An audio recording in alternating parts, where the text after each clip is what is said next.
jamais. Mon espoir, ma délivrance, Emmanuel, Emmanuel, Emmanuel, oh Emmanuel, Emmanuel, Emmanuel, oh Emmanuel.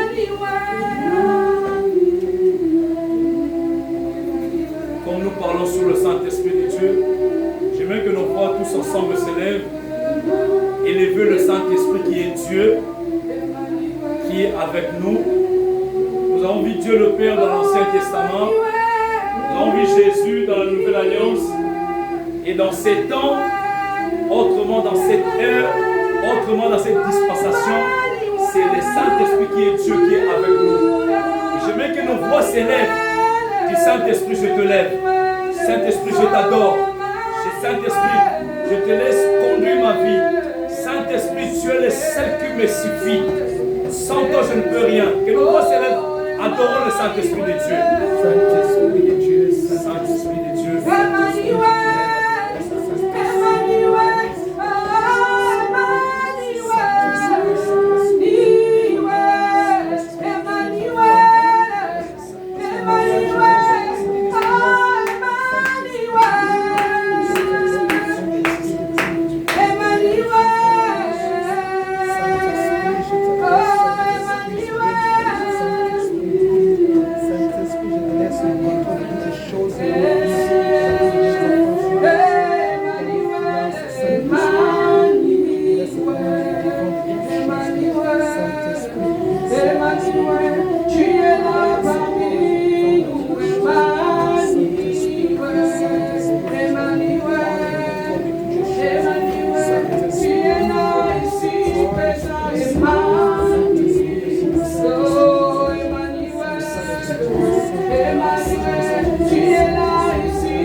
Saint-Esprit de Dieu sur cette terre, sans toi nous ne pouvons rien faire.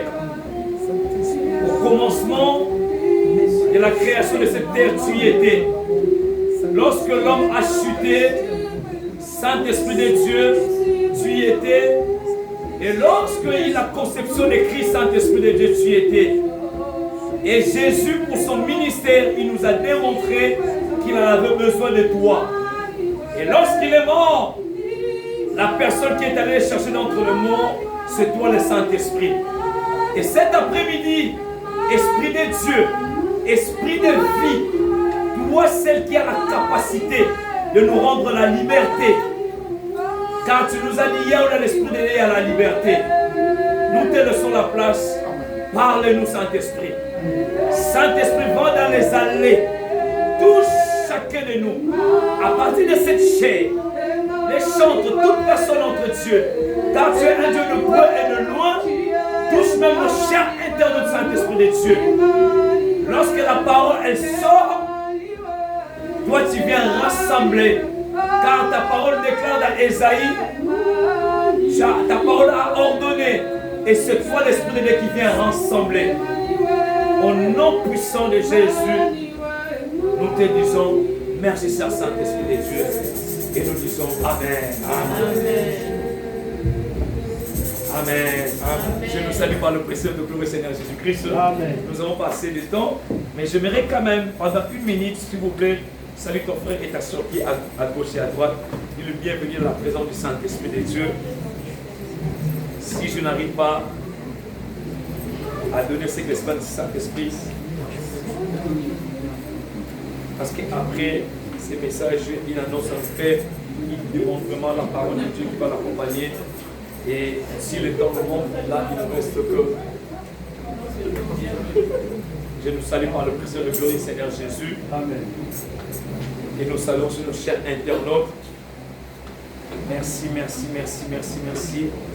Et nous pouvons prendre rapidement, si nous pouvons rester debout, c'est juste un verset. J'aimerais parler sur l'intimité avec le Saint-Esprit de Dieu. Et sur ce, j'aimerais, si on peut lire vite fait, Matthieu chapitre 7, verset 23, et d'autres versets, je citerai. Nous pouvons noter l'intimité avec le Saint-Esprit de Dieu, définir l'intimité et notre intimité est basée sur quoi et comment on peut faire agrandir cette intimité si l'Esprit de temps nous permet de faire un effort. Et Matthieu chapitre 23, pardon, chapitre 7.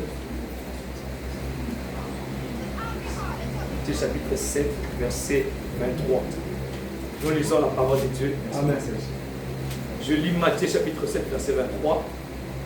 Alors, je leur dirai ouvertement, je ne vous ai jamais connu, retirez-vous de moi, vous qui commettez l'iniquité. Je relis. Alors je leur ai dit ouvertement, je ne vous ai jamais connu, retirez-vous de moi. Parole du Seigneur, nous pouvons s'asseoir. Amen. On peut se dire, il y a un rapport entre l'intimité avec le Saint-Esprit et ce passage. Et l'Esprit de Dieu nous aidera à comprendre. Alléluia. Amen. Que le nom de Dieu soit béni, que le nom de Dieu soit célébré. Et nous sommes vraiment dans la joie d'accueillir parmi nous notre bien-aimé. J'ai vu notre papa qui est derrière là-bas. Merci nos bien-aimés qui nous font l'évangélisation d'invités. Papa, quand vous êtes le bienvenu parmi nous, si vous pouvez quand même vous lever, nous allons vous accueillir. Nous sommes l'église Cité Sion. Nous confessons Jésus-Christ est Seigneur par la gloire du Seigneur Jésus. Nous croyons qu'il était mort. Merci papa. Nous comptons. Alléluia. Alléluia. Est-ce qu'on peut, avec papa qui est à côté, papa Georges qui est à côté, on peut quand même, merci maman, on peut chanter. Puis je t'aime de l'amour du Seigneur. Puis je t'aime de l'amour du Seigneur.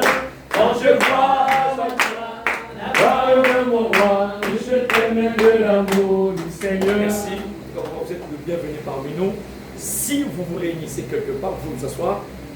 À votre retour, vous saluez votre église de notre part au nom de l'église Cité Sion.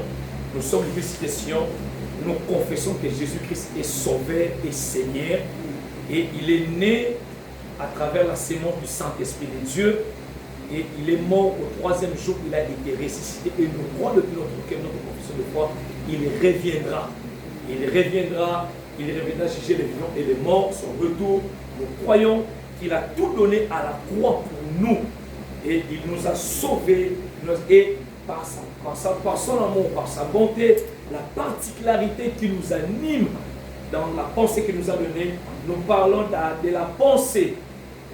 La pensée de Dieu par rapport à notre vie. Autrement, on peut dire ça, la révélation de notre destinée. Nous avons une mission sur cette terre, au moyen de la parole, au moyen de la prière, du jour au lendemain, le Seigneur nous fait révéler par rapport à notre mission qui nous sommes venus sur la terre. Vous êtes en tout cas le bienvenu. Et vous, si vous ne réunissez pas quelque part, la chaise que vous êtes assis va vous réclamer, la journée du mardi va vous réclamer comme aujourd'hui, comme les dimanches. En tout cas, merci beaucoup. Nous nous verrons à la fin de ces cultes pour s'échanger quand même nos coordonnées. Et je disais, nous sommes en train de parler sur l'intimité avec le Saint-Esprit de Dieu. Et l'intimité, le dimanche dernier, nous avons quand même à échanger, de comprendre que le baptême de l'Esprit de Dieu, son impact et son importance. Nous avons défini le mot impact, nous avons défini le mot importance, nous avons défini les baptêmes et nous avons vu des textes que nous avons parlé dimanche dernier où Jésus est en train de s'adresser et les apôtres, on parle des deux types de baptêmes, les baptêmes d'eau et les baptêmes du Saint-Esprit ou baptême de feu. Et nous avons vu que le baptême d'eau, c'est plus pour la repentance, pour nous ramener vers le ciel. Et nous avons vu que le baptême en soi, ça veut dire être trempé. Et si on me trempe dans un seau où il y a une couleur rouge, j'ai trempé une feuille blanche, et la feuille ne doit pas sortir blanche. La feuille doit prendre la couleur du seau où j'ai trempé la feuille, doit devenir rouge. Et c'est là réellement le baptême, c'est être immergé, submergé, et c'est ça le baptême.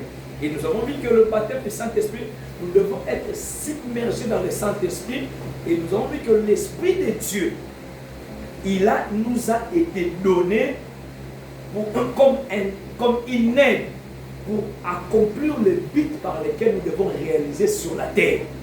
Et nous devons être équipés par l'Esprit de Dieu par une mission. Car Jésus avait dit, comme le Père vous m'envoie, moi aussi je vous envoie. Et pour que nous soyons envoyés pour accomplir cette mission, sans l'Esprit de Dieu, nous serons dans les capacités d'accomplir cette mission. Et la mission ne relève pas seulement à prêcher, à chanter. Et chaque domaine de notre vie, il y a les uns qui peuvent être dans une mission, être un architecte. Et on avait vu l'exemple de la personne de Béchaline. Dieu a donné la vision à Moïse, a donné comment construire les tabernacles. Mais la personne qui doit mettre ça en œuvre, c'était dans la pensée, dans le monde imaginaire. Et comme les architectes, ils voient dans le monde imaginaire, ils doivent le mettre dans le monde physique. Et c'était Béchaline. Nous avons lu dans Exode comment Dieu l'avait doté de l'Esprit de Dieu. Et l'Esprit là l'a aidé comment mettre en œuvre la pensée que Dieu avait mis dans la vie de Moïse pour le mettre en œuvre. Et nous aussi, que sans l'Esprit de Dieu, parce que cela se fait avant la chute de l'homme, avant les 120 ans, Adam avait besoin de l'Esprit de Dieu pour accomplir tout ce qu'il avait sur la terre. Et nous aussi, dans chaque domaine de notre vie, ne soyons pas limités en disant que l'Esprit de Dieu en a besoin que pour aller prêcher pour les choses spirituelles. Non. Nous en avons besoin dans chaque domaine d'esprit. Voyons, j'avais donné l'exemple. Le diable, il limite toujours Dieu. Et il enseigne ça aussi à ses acolytes. Toute personne qui apprête allégeance à l'ennemi, quand il est dans un domaine quelconque, il doit consister les esprits. Nous disons parfois deux exemples. Voyons nos ancêtres. Parce que vous et moi aussi, plus tard, nous devenons les ancêtres. Et parfois, je pose la question entre parenthèses, nous devons évoquer les ancêtres. Or, en temps normal, il était comme toi et moi. Alléluia. Et aussi parfois, pour aller chasser, pour aller parfois demander besoin de la pluie, il devait évoquer les esprits. Il dit les esprits des eaux, les esprits des forêts. Et les esprits là peuvent leur permettre d'avoir, pour attraper parfois les gibiers, pour attraper les poissons, pour faire appel à la pluie. Et ce sont les esprits mauvais. Et ils ont compris que sur cette terre, sans un esprit qui est en dehors de la terre, ils sont dans les capacités de faire quoi que ce soit. Même beaucoup de gens qui sont dans les responsabilités, des ministres, parfois des députés, parfois s'ils ne font pas recours au Saint-Esprit de Dieu qui n'est pas dans l'esprit, ils font recours aux démons. Et aux démons, autrement, on les appelle les esprits déchus. Pour accomplir une mission sur la terre. Et nous aussi, de la même façon, j'avais dit, le baptême du Saint-Esprit n'est pas fait. Le baptême, c'est pour aller au ciel. Mais le baptême de le Saint-Esprit de Dieu est fait pour les besoins de la terre. Car le ciel, il n'y a aucun besoin. Alléluia. Dans le ciel, il n'y a aucun besoin. Parce que dans le ciel, il n'y a pas de gens qui sont dans le chômage. Dans le ciel, il n'y a pas de gens qui ont quelqu'un qui est malade. Dans le ciel, il n'y a pas quelqu'un qui a quoi que ce soit. C'est nous qui sommes sur la terre, nous avons besoin de l'Esprit de Dieu. Nous avons besoin de directives. Nous avons besoin de quoi que ce soit. C'est pour ça que nous avons vu ça le dimanche dernier, lorsque même les apôtres, acte des apôtres chapitre 19, l'apôtre Paul est arrivé, il pose la question, de quel baptême avez-vous été baptisé? Ils ont dit, ils ont été baptisés le baptême d'eau. Acte des apôtres chapitre 19. Et il avait dit, vous avez besoin de baptême de l'esprit pour accomplir une certaine mission sur cette terre. Car il a la capacité de nous diriger, de nous orienter à beaucoup de choses. Nous nous posons parfois des questions. Nous demandons, consultons parfois des gens de gauche à droite. Or, ce n'est pas mauvais, j'ai dit. Mais nous avons un grand esprit en nous que nous pouvons consulter. La Bible dit dans le livre, je crois, d'Ésaïe 30, 15 ou 21. Tes oreilles entendront une voix qui te dira, voici le chemin et marchez-y. Car vous irez à droite ou vous irez à gauche. C'est à travers l'Esprit de Dieu. Et Jésus, en venant, il nous a démontré réellement qu'avant d'être conçu, il avait besoin de la sémence de l'Esprit de Dieu. Et quand il est né, pour commencer son ministère, il avait besoin d'être rempli de l'Esprit de Dieu. En tant que Dieu, il n'avait pas besoin. Et chemin faisant, à chaque fois, quand on parle de Jésus, est allé à la montagne des Oliviers. Nous voyons l'olivier, ça sort de l'huile. Et lui, c'est manger de l'Esprit de Dieu. Il avait besoin tout le temps d'être rempli de l'Esprit de Dieu pour accomplir cette mission. Et à la base, la première chose, c'est pour réaliser la mission à laquelle que Dieu nous a envoyé sur cette pour notre destinée. Et lorsque maintenant, il y a eu maintenant la chute, et le besoin là s'est renforcé pour avoir cette puissance-là, pour chasser les démons, pour être guéri aussi de certaines maladies. Je me fais comprendre. C'est ça le rôle du baptême de l'Esprit de Dieu. Et maintenant, dans le baptême de Saint-Esprit de Dieu, nous avons vu Dieu, il a tant aimé ce monde. Nous avons vu Dieu le Père dans la Nouvelle Alliance, l'Ancien Testament. Pardon, l'Ancien Testament. Et dans la Nouvelle Alliance, nous voyons, il a tant aimé, il a envoyé son fils Jésus. Jésus est mort à la croix pour nous. Mais Jésus, avant de partir, il nous a dit, je ne vous laisserai pas des orphelins, je vous enverrai mon esprit. C'était une promesse, comme je disais. Et parmi les choses, comme j'avais dit, la croix n'était pas la finalité. La croix, c'était Jésus, il était venu pour nous préparer pour que la promesse que Dieu nous avait donnée de l'Ancien Testament jusqu'au Nouveau Testament puisse s'accomplir, pour que l'Esprit de Dieu doit revenir dans le corps humain.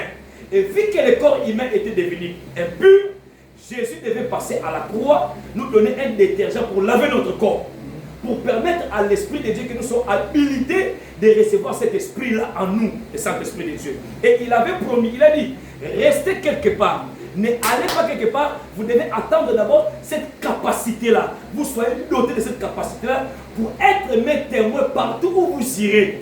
Témoin pas seulement pour prêcher la parole de Dieu. Témoin à chaque chose que tu dois faire, dans ton mariage, dans ta famille, dans ton travail. Lorsque tu fais quelque chose, on ressent en toi, il y a un esprit en toi. Amen.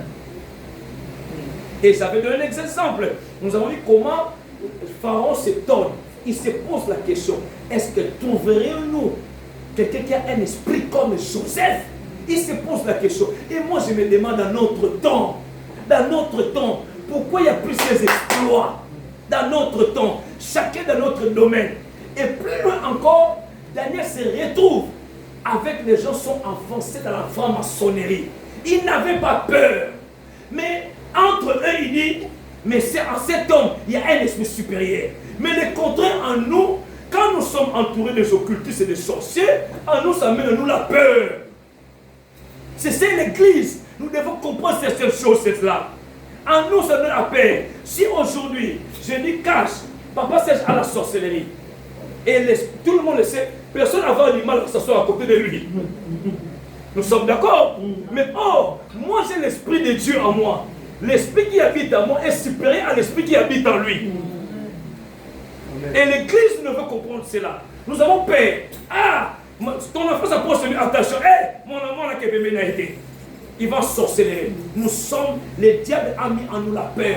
Oh, nous avons un esprit supérieur en nous. On l'a témoigné. Et Jésus même, lorsqu'avant de partir dans Jean 20, je vous avais dit, il souffla sur eux. Parce qu'il savait qu'ils avaient besoin de l'esprit de Dieu. Et dans un des apôtres, il les a expliqués. Vous avez besoin de l'esprit de Dieu. Et maintenant, quand nous parlons, nous allons parler cet esprit-là, pour qu'il puisse agir en nous. Pour que nous puissions vivre, expérimenter ces choses-là. Le baptême fait sa puissance. Ces choses-là, nous devons avoir une intimité avec cet esprit. Et certes, nous savons par définition, l'intimité, c'est une relation profonde. Et dans ce contexte où je parle, c'est une relation profonde entre l'homme et le Saint-Esprit. Quand je parle d'une intimité profonde, Ça nous arrive. Nous avons parfois l'intimité avec Dieu lorsque nous faisons le mardi et les dimanches. Je peux te poser la question, chacun peut répondre dans son cœur. On peut dire depuis cette semaine qui a commencé, il peut y avoir un ou peut-être personne qui parmi nous a travaillé son intimité avec le Saint-Esprit à travers les chaînes de prière. Chacun peut répondre dans son cœur. Chacun peut répondre dans son cœur. Qui d'entre nous parfois nous disons, nous venons au culte parfois, il y a la lourdeur, j'ai déjà parlé de ça, il y a ça. Qui d'entre nous parfois, chez lui à la maison, il a développé une intimité avec Dieu en disant, ce culte lorsque je viendrai, il y a autre chose. Le nombre que nous, quand nous viendrons ici, il y aura une autre atmosphère. Une intimité profonde avec le Saint-Esprit de Dieu. Et dans le passage que nous avons lu, Jésus, il est en train de dire, je relis ce passage, il a dit, alors je dirai ouvertement, je ne vous ai jamais connu, retirez-vous de moi, vous qui commettez l'iniquité. Je ne vous ai jamais connu. On ne peut que connaître la personne quand on est en intimité avec lui. Alléluia. Amen. On ne peut que connaître la personne quand on est en intimité avec la personne. Ça, cette intimité, nous avons du mal à être, si nous ne connaissons pas la personne, nous avons du mal à être en intimité avec lui. Il dit, je ne vous ai pas connu, parce que vous n'avez pas été en intimité avec moi. L'intimité, c'est un attachement que nous avons toujours avec Dieu, un rapprochement avec Dieu. Mais parfois, chacun de nous, nous avons du mal parfois, on se rapproche de Dieu lorsqu'il y a un souci, lorsqu'il y a quoi que ce soit. On peut voir, c'est rare d'entre nous. Quelqu'un peut faire une demi-heure de prière, que célébrer Dieu. C'est rare. On remarque parfois, tu pries, c'est normal. La prière de notre Père, Jésus-Christ l'a dit. On doit lui demander notre paix quotidien, qui est normal. C'est pas mauvais. Mais parfois, quelqu'un commence à célébrer Dieu par rapport à ces choses. Mais parfois, on se rapproche de Dieu parce que j'ai un bobo, j'ai un souci, ce qui n'est pas mauvais, je le dis bien. Mais quand je dis l'intimité avec le Saint-Esprit de Dieu, parce que Dieu en a besoin, nous voulons avoir l'intimité avec Dieu. Le Saint-Esprit, nous devons comprendre, est le responsable. Sans le Saint-Esprit de Dieu, nous devons l'apprendre, nous devons le connaître. Connaître le Saint-Esprit, c'est une chose. Et être en intimité avec lui, c'est aussi une autre chose. Vous ne m'avez pas connu. Et quand tu dois le connaître, tu dois être en intimité avec lui. Vous remarquerez dans la Bible, dans Genèse chapitre 3, je crois au verset 9, lorsque Yahya chute, qu'est-ce que Dieu pose la question à Adam? Il a dit, Adam, où est Dieu? Parce que Dieu avait l'habitude d'être en intimité avec Adam. Tous les soirs, il avait en intimité à travers l'esprit. Son esprit qui est en contact avec Adam. Il avait l'intimité d'être tous les soirs avec lui. Et Dieu cherche l'homme. Depuis Dieu, il cherchait l'homme. Il était en intimité. Et l'homme a chuté. Dieu, il cherche l'homme à travers le prophète. Il y a eu, lorsque l'homme a chuté, nous avons une histoire de Noé. Dieu, il cherche l'homme. Il y a eu d'Abraham. Il y a eu de Moïse. Il y a eu des prophètes. Jusqu'à ce que lui-même, il prend la forme humaine pour chercher l'homme. Et lorsqu'il est parti à la croix, de sorte qu'il voulait que l'homme soit habilité, que son esprit revienne en lui pour être en contact avec lui. Et l'intimité avec Dieu, nous devons comprendre, le Saint-Esprit, nous disons son baptême, mais si nous voulons expérimenter cette intimité avec lui là, nous devons le rechercher à tout prix. Amen. Il a dit, approchez-vous de Dieu, il s'approchera de nous. Nous devons s'approcher de ce Dieu-là. Parce qu'il y a des choses que Dieu a préparées pour nous, mais ils sont cachés pour notre destinée. Et pour connaître ces secrets-là, on doit être en intimité avec lui. Amen. Je lis Proverbe chapitre 25, le verset 2. Proverbe chapitre 25, le verset 2. La Bible dit ceci, nous voyons ce passage. Proverbe chapitre 25, verset 2, la Bible dit, la gloire de Dieu, c'est de cacher les choses. La gloire des rois, c'est de sonder les choses. Et quand quelque chose qui est caché, pour connaître ces choses-là, quand je suis en intimité du jour au lendemain avec la personne là, la personne va me révéler des secrets intimes en lui. Alléluia. Il y a des secrets concernant nos destinées, concernant nos vies, concernant l'Église, qui sont cachés, qui demandent l'intimité avec le Saint-Esprit de Dieu. L'apôtre Paul explicite encore, je crois dans le livre de 1 Corinthiens chapitre 2, je crois le verset 9. L'apôtre Paul, il est en train de dire, dans 1 Corinthiens chapitre 2, au verset 9, l'apôtre Paul dit, comme il est écrit, ce sont des choses que l'œil n'a point vues, que l'oreille n'a point entendu, qui ne sont pas montées au cœur d'homme, mais des choses que Dieu a préparées pour ceux qui l'aiment.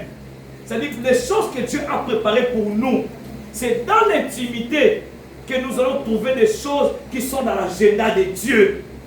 Il y a des choses qui sont dans l'agenda de Dieu. Si nous ne sommes pas en intimité avec lui, nous serons dans du mal de comprendre ces choses-là.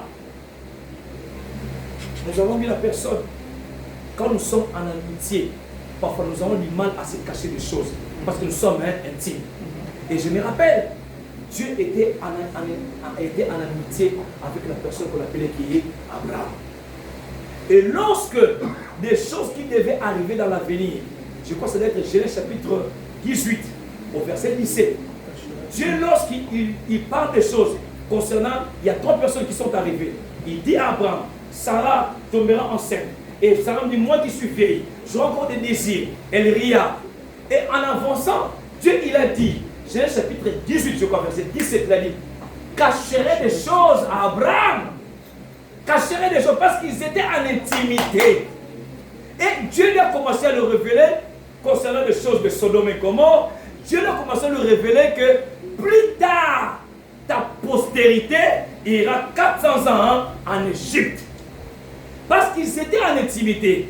Et parfois nous refusons d'être en intimité avec le Saint-Esprit de Dieu et nous sommes surpris de beaucoup de choses.